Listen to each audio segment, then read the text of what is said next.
عدالت کی جانب سے معاملات کو ریزالو کرنے کی کوشش کی جا رہی ہے، کسی طرح مذاکرات ہو جائیں، کیونکہ دو بڑی اہم پریس کانفرنسیں ہوئی ہیں پچھلے 12 گھنٹے کے اندر۔ ایک سروے سامنے آیا ہے، اس میں 35% پاکستانیوں نے عمران خان کے پنجاب اور کے پی اسمبلی توڑنے کا فیصلہ جو ہے وہ ان کی غلطی قرار دیا ہے۔ تحریک انصاف کے جو وکیل ہیں آج ان کو جرمانہ ٹھوک گیا۔ بڑی دھویں دھار پریس کانفرنس کی گئی مولانا فضل الرحمان کی جانب سے۔ ہم نے موقف دیا ہے کہ عدالت اپنی پوزیشن واضح کرے کہ وہ عدالت ہے یا پنچایت ہے۔ ایک شخص کی خوشنودی کے لیے، اس کو تحفظ دینے کے لیے آپ پوری قوم کو ذلیل کر رہے ہیں۔ شیخ رشید صاحب انہوں نے بھی یہی بات کی کہ جی مجھے شہباز شریف کی نااہلی نظر آ رہی ہے۔ السلام علیکم ناظرین، میں ہوں منصور علی خان، اپنے ریجنل چینل کے اوپر آپ کو خوش آمدید کہوں گا۔ ناظرین، اس ویڈیو کے اندر میں نے تفصیل سے ڈسکس کرنا ہے کہ عدالت کی جانب سے جو معاملات کو ریزالو کرنے کی کوشش کی جا رہی ہے، کسی طرح مذاکرات ہو جائیں، مذاکرات کے ذریعے کوئی حل نکال لیا جائے۔ یہ معاملہ آخر پہنچا کہاں تک ہے؟ پی ٹی آئی کی طرف سے تو ایک واضح پوزیشن سامنے ہے، لیکن پی ڈی ایم کی جانب سے، حکومت کی جانب سے سچویشن کچھ حد تک کلیئر نہیں تھی، لیکن اب کافی حد تک چیزیں جو ہیں وہ کلیئر ہو چکی ہیں، اور جو سائنز اینڈ سمٹمز سامنے آ رہے ہیں وہ ہمیں کس طرف لے کے جا رہے ہیں، اس کو بیٹھ کے میں آپ کے ساتھ ڈسکس کرتا ہوں ابھی تھوڑی دیر میں، کیونکہ دو بڑی اہم پریس کانفرنسیں ہوئی ہیں پچھلے 12 گھنٹے کے اندر، اور اس سے سچویشن جو ہے وہ کافی حد تک کلیئر ہوتی ہے۔ کچھ دیگر خبریں ذرا جلدی سے شامل کر لیں۔ ابھی تک جب تک یہ ویڈیو ریکارڈ ہو رہی ہے، اور میرے خیال میں اب تو کافی حد تک یہ کلیئر ہو گیا ہے کہ پاکستان میں کہیں بھی شوال کا چاند جو ہے وہ نظر نہیں آیا ہے، اور پاکستان میں عید جو ہے وہ 22 اپریل بروز ہفتہ ہوگی، اور یہ اب کافی حد تک جو ہے وہ کلیئر ہو گیا۔ اور امپورٹنٹ بات یہ ہے کہ مسجد قاسم علی خان جو ہے پشاور کے اندر، وہاں سے بھی اس مرتبہ یہی اعلان ہوا ہے کہ جی چاند کی کوئی شہادت وہاں پہ بھی نہیں ملی ہے، تو اس لیے اب یہ کہا جا سکتا ہے کہ پورے پاکستان میں ایک ہی دن جو ہے وہ عید منعقد کی جائے گی، وچ از اے گڈ تھنگ۔ ہمارے یہاں پہ ہر دفعہ پاکستان کے اندر ہر سال اس ایشو کے اوپر ہمیشہ کنٹروورسیز رہی ہیں، تو اس مرتبہ لگ رہا ہے کہ کوئی کنٹروورسی نہیں ہوگی۔ اس کے علاوہ آزاد کشمیر کے نو منتخب وزیر اعظم چودھری انوار الحق نے اپنے عہدے کا حلف اٹھا لیا جناب، اور ان کا یہ کہنا ہے کہ منصفانہ طریقے سے ہم چلیں گے تو ہم ریاست کی تقدیر بدل سکتے ہیں۔ میں نے آزاد حیثیت سے اور پی ڈی ایم کی حمایت سے انتخاب جیتا ہے۔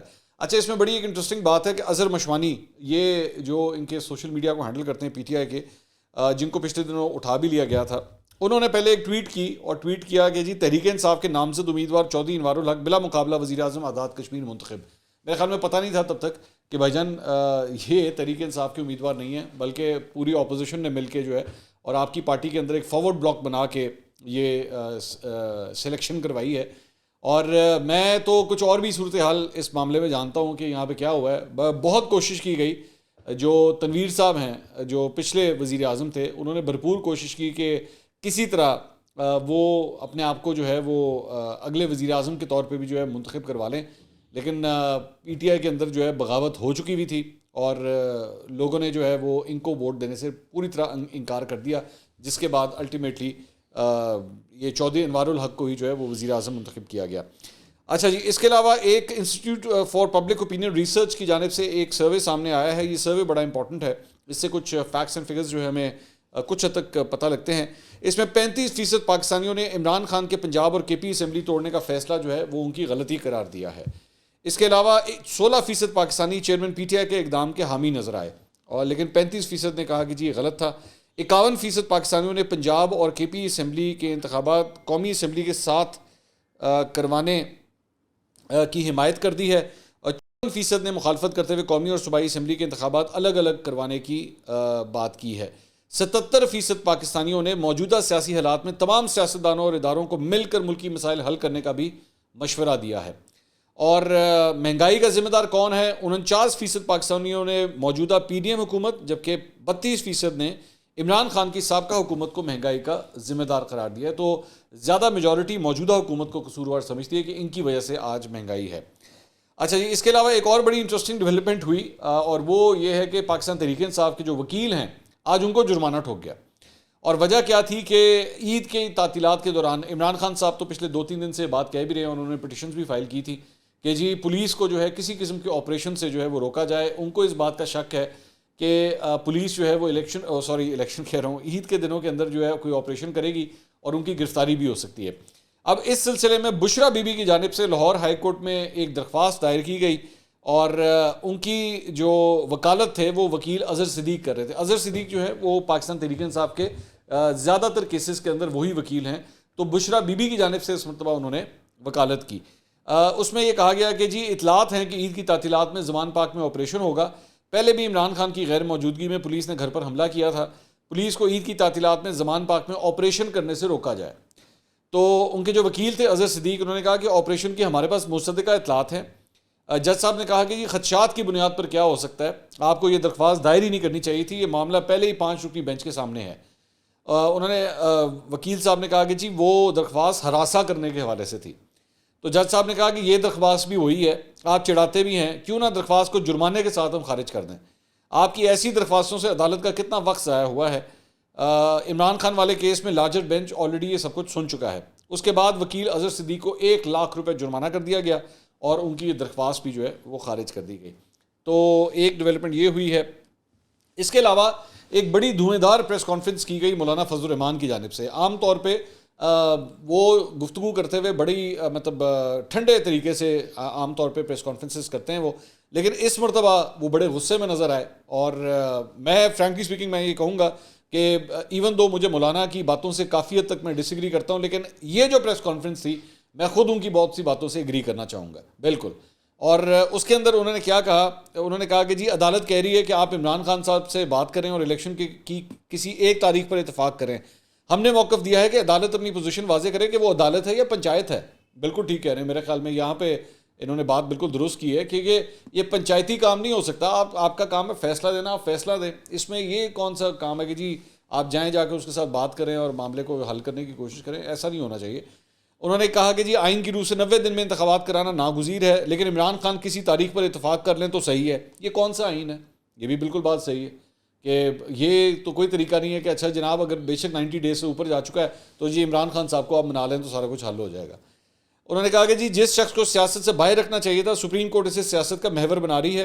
عدالت جس اختیار کے تحت دھونس دکھا رہی ہے وہ اس کا اختیار ہی نہیں رہا. اس کو پارلیمنٹ کے ایکٹ کا احترام کرنا ہوگا. اتحادیوں سے بھی کہا ہے کہ اس بینچ پر پارلیمان نے عدم اعتماد کا اظہار کیا ہے اور متعدد قراردادیں منظور کی ہیں. اٹارنی جنرل بھی عدالت کو بینچ پر عدم اعتماد کا بتا چکا ہے. جس بینچ پر عدم اعتماد کیا ہے اس کے سامنے میں پیش کیوں ہوں. انہوں نے کہا کہ جی ہم عدالت کے اس جبر کو تسلیم کرنے کو تیار نہیں. ہم اس پورے عمل کو غیر سیاسی عمل کہتے ہیں. پھر یہ ہو جائے گا، پھر وہ ہو جائے گا. کب تک ہم ایسی باتوں سے ہمیں گمراہ کیا جاتا رہے گا اور بلیک میل کیا جاتا رہے گا. ایک وقت تھا جب بندوق کے سائے میں ہمیں کہا جاتا تھا کہ تسلیم کرو. اب ہتھوڑے کی بنیاد پر کہا جا رہا ہے کہ مذاکرات کرو. کس شخص سے مذاکرات کرو؟ وہ شخص جو کہتا ہے کہ الیکشن کے نتائج آنے کے بعد میں فیصلہ کروں گا کہ نتائج تسلیم ہیں یا نہیں. عمران خان کو 4-5 مقدمات کا سامنا ہے، وہ نااہل ہو سکتے ہیں. عدالت عمران خان کے لیے لچک پیدا کر سکتی ہے تو ہمارے لیے کیوں لچک پیدا نہیں کر سکتی؟ سپریم کورٹ اپنے رویے میں لچک پیدا کرے. جناب چیف جسٹس صاحب اور آپ کے ساتھی 2 رفقا یا 3 رفقا، میں آپ سے کہنا چاہتا ہوں کہ آپ انتہائی معزز کرسی پر بیٹھ کر ہماری توہین کر رہے ہیں. ہم بھی پاکستان کے معزز شہری ہیں. ایک شخص کی خوشنودی کے لیے، اس کو تحفظ دینے کے لیے آپ پوری قوم کو ذلیل کر رہے ہیں. اب یہ بڑا سخت جملہ تھا جو مولانا صاحب نے کہا کہ جی آپ پوری قوم کو ذلیل کر رہے ہیں. وزارت دفاع کی درخواست کو مسترد کر رہے ہیں اور ایک ایسا شہری جس کا ایک پتہ اسلام آباد کا ہے اور دوسرا پتہ ایبٹ آباد کا ہے، اس کو پنجاب کے انتخابات سے کیا دلچسپی ہے، اس کی درخواست پر آپ کارروائیاں کر رہے ہیں. ہم عمران خان کو نااہل سمجھتے ہیں کہ ان سے بات چیت ہو جائے. ہم ان کو نااہل سمجھتے ہیں ان کے جرائم کی بنیاد پر. کورٹ پہلے اس پر فیصلہ دے کہ وہ شخص فلاں فلاں جرائم میں ملوث ہے اور اس کی بنیاد پر وہ نااہل ہے جس کو ہم ملکی سیاست کے دائرے سے نکالنا چاہتے ہیں، اور سپریم کورٹ اس کو سیاست کا محور بنانے کی کوشش کر رہی ہے. یہ نہیں چلے گا. سپریم کورٹ واضح فریق کا کردار ادا کر رہی ہے. واضح فریق بن رہے ہیں تو پھر سیاست میں آ جائیں. تو یہ مولانا صاحب نے بات کی. میں کچھ حد تک مطلب 1-2 جو سخت باتیں ہیں ذرا میں اس سے ڈس ایگری کرتا ہوں، لیکن اوور آل مولانا صاحب کی بات بالکل درست ہے کہ واقعی مطلب یہاں پہ پنچایتی کام کسی صورت نہیں ہونا چاہیے. اور اس کے بعد جو اس کا ریاکشن آیا ہے، اور بھی مطلب یہ تو مولانا صاحب کی بات تھی نا، بلاول بھٹو نے بھی اس کے بعد ایک پریس کانفرنس کی. انہوں نے بھی یہی کہا کہ اگر کسی ایک صوبے میں خاص طور پر پنجاب میں چند عناصر کی ضد کی وجہ سے الیکشن پہلے کروا دیے جائیں تو اس سے باقی صوبوں اور پاکستان کی سیاست پر اثر پڑے گا. دن کی آڑ میں پنجاب کا الیکشن زبردستی کروانے کی سازش ہو رہی ہے. یہ اس ملک میں 1 یونٹ لاگو کرنے کے لیے درپردہ سازش کی جا رہی ہے. ہم کل بھی 1 یونٹ کے خلاف تھے اور آج بھی ہیں. ہم کوشش کر رہے ہیں کہ اتحادیوں کو ایک صفحے پر لے کر آئیں کہ مذاکرات کرنے ضروری ہیں، کہ ہم سب مل کر، ہم سب ملک بھر میں ایک ہی دن الیکشن کروانے کے حامی ہیں. ہمارے سروں پر بندوق رکھ کر مذاکرات نہیں کروائے جا سکتے اور نہ ہی اس صورت میں مذاکرات کی کامیابی ممکن ہو سکتی ہے. اور یہ بندوق وہ اقلیتی فیصلہ ہے جو زبردستی ہم پر مسلط کیا جا رہا ہے. تو بلاول بھٹو کی جانب سے بھی جو ہے وہ کافی شدید رد عمل اس ساری چیز کے اوپر آیا. اس کے بعد کل رات کو ہی خواجہ آصف صاحب آئے ہوئے تھے شاہ زیب خانزادہ کے شو کے اندر، اور اس کے اندر بھی انہوں نے یہی بات کی کہ زور زبردستی کے ساتھ جو ہے وہ ہم اس مذاکرات کو کسی صورت نہیں مانیں گے. لیکن مجھے جو ایک حیرانگی ہے اس بات کی کہ آپ کو جب اس بات کا پتہ ہے کہ اسٹریٹ فارورڈ کہانی اسی طرف جاری ہے، تو آپ اسٹریٹ فارورڈ یہی بات جا کے کورٹ کے سامنے کہیں، یہی بات آپ بینچ کے سامنے کہیں کہ جی ہم کسی قسم کے کوئی مذاکرات نہیں کریں گے، آپ نے جو فیصلہ دینا ہے آپ سنا دیں. شیخ رشید صاحب بھی ایکچولی کل آئے ہوئے تھے شاہ زیب کے شو میں، انہوں نے بھی یہی بات کی کہ جی مجھے نا شہباز شریف کی نااہلی نظر آ رہی ہے کہ معاملہ اسی طرف جا رہا ہے کہ ہو سکتا ہے کہ وہ نااہل ہو جائیں. لیکن میری اطلاعات کے مطابق پی ڈی ایم جو ہے وہ اس لائنز کے اوپر سوچ رہی ہے کہ اگر شہباز شریف نااہل بھی ہو گئے، ہم دوسرا وزیر اعظم لے کر آئیں گے، پھر وہ بے شک نااہل ہو جائے تو ہم تیسرا وزیر اعظم لے کر آئیں گے، پھر وہ بھی بے شک نااہل ہو جائے. لیکن طے انہوں نے کر لیا ہے کہ انہوں نے کسی صورت جو ہے وہ اس مذاکراتی عمل کا حصہ نہیں بننا. پہلے اس کی امیدیں کچھ جاگ رہی تھی، لیکن میرا خیال میں کہ جس طریقے سے بینچ کی جانب سے بار بار اس بات کا اصرار کیا جا رہا ہے، اس کی وجہ سے یہاں پہ حکومت بھی یہ فیل کر رہی ہے کہ یہ سارا کیس جو ہے ڈیلیبریٹلی اس سائڈ کی طرف موڑا جا رہا ہے کہ کسی طرح عمران خان صاحب کے ساتھ کوئی سیٹلمنٹ ہو سکے. یہ سیٹلمنٹ اس طرح ہوتی نہیں ہے، اس طرح بات نہیں ہوتی کہ ایک ہی سائڈ کو ہر قسم کا ریلیف ملتا رہے. یعنی آپ نے ابھی تک کیا کوئی ایک حکم عمران خان کے لیے دیا ہے کہ جی عمران خان صاحب آپ بھی یہ لچک دکھائیں ذرا، آپ اس چیز پہ جو ہے وہ کچھ کمپرومائز کریں؟ نہیں ہو رہا نا وہاں سے. صرف ایک سائڈ کے لیے جب یہ سب کچھ ہوگا تو پھر آپ الیکشن کے پروسیس، اور مثال کے طور پہ اگر ان جماعتوں نے کہہ دیا کہ جی ہم سب کے سب بائیک آؤٹ کرتے ہیں، آپ کرا لیں اکیلے عمران خان سے الیکشن کروا لیں، تب کیا ہوگا؟ سو اس لیے چیز جو ہے میں کلیئر کٹ مطلب یہ اس کی ڈیٹ جو ہے وہ اگلی ڈیٹ 26 تاریخ دی گئی ہے، اور 27 کی جو ہے وہ ڈیڈ لائن ہے. 27 کی ڈیڈ لائن دی گئی ہے سیکیورٹی کے حوالے سے اور پیسوں کے حوالے سے، اور 26 تاریخ اب ڈیٹ پڑی ہے. ویسے تو کئی جو ہے وہ قانونی چند تجزیہ کار یہ بھی کہہ رہے تھے کہ لو جی کل ہی اس کی ڈیٹ لگ جائے گی اور پرسوں اس کی دوبارہ ڈیٹ لگ جائے گی، کچھ پتہ نہیں عید والے دن بھی جو ہے وہ بلا لیا جائے. لیکن ایسا کچھ نہیں ہوا، کیونکہ خبر یہ آئی کہ جناب 4 بجے کا ٹائم تھا دوبارہ، تو 4 بجے جو ہے وہ تب تک جسٹس منیب اختر جو ہیں وہ آلریڈی کراچی کے لیے ان کی فلائٹ تھی، تو وہ آلریڈی فلائی کر چکے ہوئے تھے. اور جب یہ سب کچھ ہوا بھی تو اس کے بعد صرف جو اٹارنی جنرل اور فاروق نائک ہیں ان کو چیمبرز کے اندر بلایا گیا، اور بعد میں اعلان ہو گیا کہ جناب اگلی ڈیٹ پڑ گئی ہے اور اللہ خیر صلاح. مطلب پہلے تو یہ ایکسپیکٹ سمجھا جا رہا تھا کہ لو جی 4 بجے کا ٹائم ہے تو 4 بجے جو ہے وہ کوئی نہ کوئی حکم آ جائے گا کہ اچھا جی مذاکرات نہیں ہو سکے، کیونکہ فواد چودھری نے اس وقت تک یہ بات کہہ دی تھی کہ جی ابھی تک ہمارے کوئی مذاکرات نہیں ہو سکے. تو اس کے بعد یہ سوچا جا رہا تھا کہ شاید جو ہے سپریم کورٹ اس سلسلے میں کوئی واضح آرڈر دے دے گا کہ جناب لو جی پھر اس طرح ہی ہے. تو ایک جگہ تلوار لٹکائی گئی ہے، یہ کہا گیا کہ جی ہم نے آرڈر دے دیا ہے 14 مئی کو ہی الیکشن ہوں گے. تو جب 14 مئی کو آپ نے الیکشن کا آرڈر دے دیا ہے تو پھر مذاکرات کس بات کے کرنے ہیں؟ ضرورت نہیں مذاکرات کرنے کی. آپ دیں، آپ کہیں کہ جی 14 مئی کو الیکشن ہونے، بات ختم ہوگی. اس میں مذاکرات والا اینگل کہاں سے آ جاتا ہے؟ تو بہرحال یہ اس طرح معاملہ جو ہے وہ پھنسا ہوا ہے. فواد چودھری صاحب نے جو ہے میڈیا سے گفتگو کرتے ہوئے کہا کہ عمران خان سے ویڈیو لنک پر رابطہ ہوا ہے. انہوں نے کہا کہ ہم چاہتے ہیں معاملات اب عدالت کے سامنے ہوں، کوئی بھی کام سپریم کورٹ کے بغیر نہیں ہوگا. ہم الیکشن کے لیے تیار ہیں، تاہم پی ڈی ایم سے اب تک رابطہ نہیں ہوا. ویسے بھی چاہتے ہیں کہ ہم پی ڈی ایم سے رابطہ نہ کریں، آئینی ترمیم کے بغیر الیکشن آگے نہیں جا سکتے. تو یہ پی ٹی آئی کا جو ہے وہ موقف آ چکا ہے اس پہ. نگراں حکومتوں کے 90 دن سے زائد ہونے کے معاملے کے اوپر، کیونکہ یہ ڈیٹس بھی جو ہے وہ کراس ہو رہی ہیں، جو پنجاب حکومت ہے اس کا ٹائم پیریڈ بھی اب ختم ہو رہا ہے. تو اس پہ عارف علوی صاحب نے وزیر اعظم شہباز شریف کو جو ہے فواد چودھری کا ایک خط بھیجا ہے. صدر مملکت نے 2 صوبوں میں نگراں حکومتوں کے 90 دن سے زائد قیام کی قانونی حیثیت پر اظہار تشویش کیا ہے، اور خط میں صدر مملکت نے وزیر اعظم سے سابق وفاقی وزیر کے اٹھائے گئے مسائل پر غور کرنے کا کہا ہے. تو ایک یہ خط بھیجا گیا ہے. اس کے علاوہ اسی کیس سے متعلق جو ہے جو تحریری حکم آیا ہے سامنے، اس میں 5 صفحات پر مشتمل جو ہے وہ آج کی سماعت کا تحریری حکم نامہ سامنے آیا ہے. اس میں انہوں نے کہا جی سیاستدانوں کے اختلافات پر مذاکرات کا اصل فورم سیاسی ادارے ہیں. عدالت کو ایک ہی دن انتخابات کے لیے مذاکراتی عمل پر کوئی اعتراض نہیں ہے. ملک بھر میں ایک ہی دن انتخابات کا انعقاد قانونی اور آئینی سوال ہے. 14 مئی کو پنجاب میں انتخابات سے متعلق فیصلہ برقرار ہے. تمام اتھارٹیز 14 مئی کو الیکشن کے فیصلے پر عمل درآمد کرانے کی پابند ہیں. فاروق نائک اور اٹارنی جنرل نے ان چیمبرز ملاقات کی. حکومت اور تحریک انصاف کے رہنما کے درمیان رابطے کا بتایا گیا. عید کی چھٹیوں کے باعث رابطوں میں وقفہ کیا جا رہا ہے. اکثر سیاسی رہنما عید کے باعث اپنے آبائی علاقوں میں ہیں. رہنماؤں کی مزید ملاقات 26 اپریل کو ہوگی. کیس کی مزید سماعت 27 اپریل کو، میں نے 26 کہا تھا، 27 اپریل کو اب دوبارہ جو ہے وہ سماعت ہوگی. تو میں اسی حکم نامے میں جب یہ لکھا ہوا ہے کہ 14 مئی کو پنجاب میں انتخابات سے متعلق فیصلہ برقرار ہے، تو پھر مذاکرات کا کس چیز کا انتظار کریں؟ کس بات کے مذاکرات ہونے ہیں؟ مجھے اس بات کی سمجھ نہیں آئی.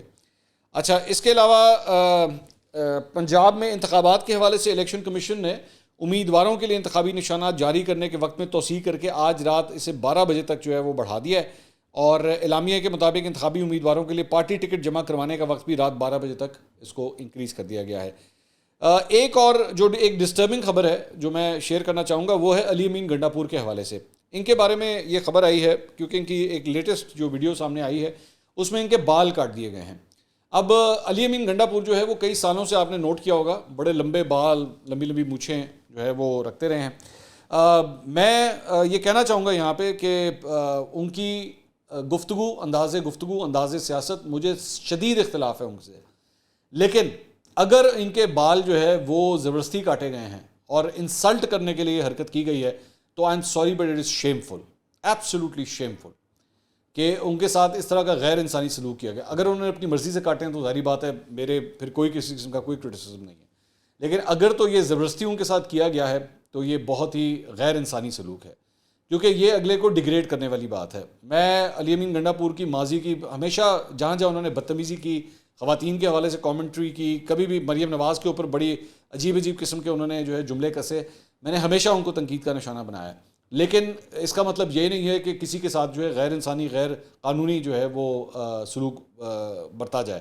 اور یہ جو کچھ بھی ہوا ہے، میں جو ان کو دیکھ رہا تھا مجھے it did not give a very good feeling, لیکن دوبارہ آئی ایم سیئنگ کہ اگر انہوں نے اپنی مرضی سے کیا دیٹس فائن، لیکن دس از ناٹ ڈن۔ عمران اسماعیل نے ایکچولی میڈیا سے گفتگو کرتے ہوئے کہا کہ جی علی امین گنڈا پور کے جس طرح سے انہوں نے بال کاٹے ہیں اور جو انہوں نے اس کے ساتھ ظلم اور زیادتی کی ہے، یہ شرم کا مقام ہے۔ میں کہنا چاہتا ہوں کہ تم بال کاٹو، ہم مونچھیں کاٹیں گے انشاءاللہ۔ اب وہی نا بات وہی ہے کہ آپ اس قسم کا رویہ کر کے نا آپ مزید افراتفری، مزید انتشار معاشرے کے اندر پھیلا رہے ہیں اس طرح کی حرکت کر کے۔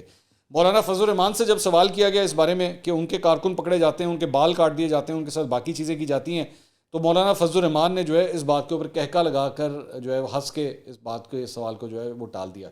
میرا نہیں خیال کہ ایسی کوئی بات جو ہے وہ ہنسنے والی تھی یا اس کو ٹالنے والی تھی۔ It is shameful, it is absolutely shameful کہ ایک پولیٹیشین کے ساتھ جو ہے چاہے آپ کو لاکھ اس سے اختلاف ہو، آپ اس کے ساتھ اس قسم کی حرکت کریں۔ This was not done. اچھا جی، اس کے علاوہ پاکستان تحریک انصاف نے جو اپنے ٹکٹس اناؤنس کیے ہیں اس کے حوالے سے ذرا کچھ تھوڑا سا اس کو انالائز کرتے ہیں۔ ایک تو لاہور سے جو سب سے بڑا ایک نام ہے جو اس میں سے ایبسنٹ ہے اس لسٹ میں سے، وہ مراد راس کا ہے۔ اچھا کوئنسیڈنٹلی میرا جو گھر ہے وہ اسی حلقے میں جہاں پہ مراد راس ایکچولی ایم پی الیکٹ ہوئے تھے، تو ان کا نام جو ہے وہ مسنگ ہے۔ تو مطلب یہ بھی کہا جا رہا ہے کہ ہو سکتا ہے ان کو نیشنل اسمبلی کا اس مرتبہ ٹکٹ دیا جائے، لیکن پروونشل اسمبلی کے ٹکٹ سے جو ہے ان کو اس مرتبہ فارغ کر دیا گیا ہے۔ اب پی ٹی آئی کے کچھ حلقے یہ بھی کہتے ہیں کہ جی ان کی پرفارمنس ٹھیک نہیں تھی، جس طریقے سے ان کو یہ سارے دھرنوں شرنوں اور اس کے اندر آگے آگے ہونا چاہیے تھا وہ نظر نہیں آ رہے تھے، تو شاید اس وجہ سے ان کا نام جو ہے وہ ریجیکٹ کر دیا گیا ہے۔ البتہ نئے شامل ہوئے جمشید دستی صاحب مظفر گڑھ سے، ان کو جو ہے وہ ٹکٹ مل گیا ہے اور آتے ساتھ ہی ماشاءاللہ ان کے اوپر ٹکٹ کی بارش ہو گئی ہے۔ اس کے علاوہ عثمان بزدار صاحب کو بھی جو ہے وہ ٹکٹ مل گیا ہے، جبکہ ایکچولی تو میرے خیال میں جس طرح کی ان کی پرفارمنس تھی ان کو سزا ملنی چاہیے تھی، لیکن ان کو ٹکٹ مل گیا ہے۔ اس کے علاوہ پرویز الہی صاحب ان کو بھی ٹکٹ ملا ہے اور مونس الہی کو بھی جو ہے وہ ٹکٹ ملا ہے۔ البتہ جو لسٹ جاری ہوئی تھی پی ٹی آئی کی طرف سے دونوں باپ بیٹا کا نام اس کے اندر غلط لکھا ہوا تھا، الہی جو ہے وہ غلط اس کے اندر، یہ آپ اسکرین کے اوپر بھی دیکھ رہے ہیں، الہی جو ہے اس کے اندر غلط لکھا گیا تھا۔ بہرحال ان کو پرویز الہی کو ٹکٹ ملنے کا مطلب یہ ہے کہ باقی جو دیگر نام ہیں وہ تقریباً اب سب اس میں سے مائنس ہیں، مطلب نہ فواد چودھری ہے، نہ شامود قریشی ہے، نہ مراد راس ہیں، ان سب کے نام جو ہے وہ مائنس ہو گئے ہیں۔ تو اس لیے میرے خیال میں یہ کہا جا سکتا ہے کہ پی ٹی آئی کے clear cut candidate C M کے لیے جو ہے وہ پرویز الہی ہی ہوں گے اس مرتبہ۔ اس کے علاوہ ایک اور انٹرسٹنگ بات یہ ہے کہ ڈاکٹر یاسمین راشد کو بھی جو ہے وہ ٹکٹ دیا گیا ہے۔ ڈاکٹر یاسمین راشد صاحبہ نے لاسٹ ٹائم ایکچولی الیکشن جو ہے وہ قومی اسمبلی کا لڑا تھا اور نواز شریف کے حلقے سے لڑا تھا، ہار گئی تھیں اس وقت وہ، لیکن پہلے انہوں نے قومی اسمبلی کا الیکشن لڑا تھا۔ اس مرتبہ ان کو پروونشل اسمبلی کا ٹکٹ بھی جو ہے وہ دیا گیا ہے۔ لاسٹ ٹائم جب وہ قومی اسمبلی کے الیکشن لڑی تھی تو بعد میں اس کے بعد جب وہ ہار گئی تھی تو ریزرو سیٹس کے اوپر جو ہے ان کو پنجاب اسمبلی میں ایڈجسٹ کیا گیا تھا۔ اچھا ایک اور بڑی انٹرسٹنگ بات یہ ہے کہ اب تک پنجاب اسمبلی کے لیے جو وومن ریزرو سیٹس ہیں وہ کمپلیٹ لسٹ اب تک سامنے نہیں آئی ہے، اور اس پہ بھی بہت سی چہم گوئیاں ہو رہی ہیں کہ اس کی کیا وجہ ہے کہ ان خواتین کا نام اب تک اناؤنس نہیں ہوا۔ مثال کے طور پہ جہاں تک میرے پاس آخری اطلاعات ہے، ڈاکٹر فردوس عاشق اوان کو کوئی ٹکٹ نہیں دیا گیا، نہ ان کا نام کسی ریزرو سیٹس کے لیے اب تک اناؤنس کیا گیا ہے۔ سعدیہ سہیل پاکستان تحریک انصاف کی ایک بہت کام کرنے والی خاتون ہے، ان کا نام اب تک شامل نہیں ہے۔ سابق اسپیکر پنجاب اسمبلی سبطین خان، سابق اسپیکر نہیں بلکہ اسپیکر، وہ ابھی بھی اسپیکر ہی ہیں، اسپیکر پنجاب اسمبلی سبطین خان ان کو بھی جو ہے وہ ٹکٹ دیا گیا ہے. فیاض الحسن چوہان کو ٹکٹ مل گیا ہے. میاں اسلم اقبال ان کو بھی جو ہے وہ ٹکٹ ملا ہے. میاں محمود الرشید کو بھی ٹکٹ ملا ہے, ان کے داماد کو بھی ٹکٹ ملا ہے. دونوں کو جو ہے وہ ٹکٹ دے دیا گیا ہے. اور اب تک جو ہے وہ 15 خواتین کو جو ہے ٹکٹ دیے گئے ہیں. دس از اے گڈ ریشو, اچھی بات ہے کہ الیکشنز لڑنے کے لیے جو ہے وہ خواتین کو ڈائریکٹلی الیکشنز لڑنے کے لیے بھی جو ہے وہ ٹکٹ دیے گئے ہیں. دس از اے گڈ تھنگ. ایک اور جو اچھی چیز میں نے پی ٹی آئی کے حوالے سے میں نے دیکھی وہ یہ ہے کہ ان کے جو یوتھ کے کئی لڑکے ہیں, ینگسٹرز ہیں, ان کو بھی اس مرتبہ جو ہے وہ ٹکٹ دیے گئے ہیں. اب now this is what happens کہ عمران خان صاحب نے خود اس ٹکٹ دینے کے پروسیس کے اندر خود انوالو تھے, خود انٹرویوز کر رہے تھے. تو انہوں نے کہا جا سکتا ہے کہ خود اس مرتبہ اس پورے پروسیس کو رن کیا ہے. لاسٹ ٹائم کی طرح نہیں تھا کہ خود وہ ڈائریکٹلی انوالو نہیں تھے. البتہ 12 نشستوں پر ابھی بھی جو ہے وہ ٹکٹس اناؤنس نہیں کیے گئے ہیں, ابھی اس کا انتظار ہے. لیکن اوور آل جو ہے وہ میرا خیال میں ایک اچھا لائن اپ پاکستان تحریک انصاف کی طرف سے بنایا گیا ہے اوور آل پورے پنجاب کے اندر. اب دیکھنا یہ ہے کہ اس ساری چیز کے بعد رزلٹس جو ہیں وہ کیا آتے ہیں. اگلی ویڈیو میں دوبارہ ملاقات ہوگی. اللہ حافظ.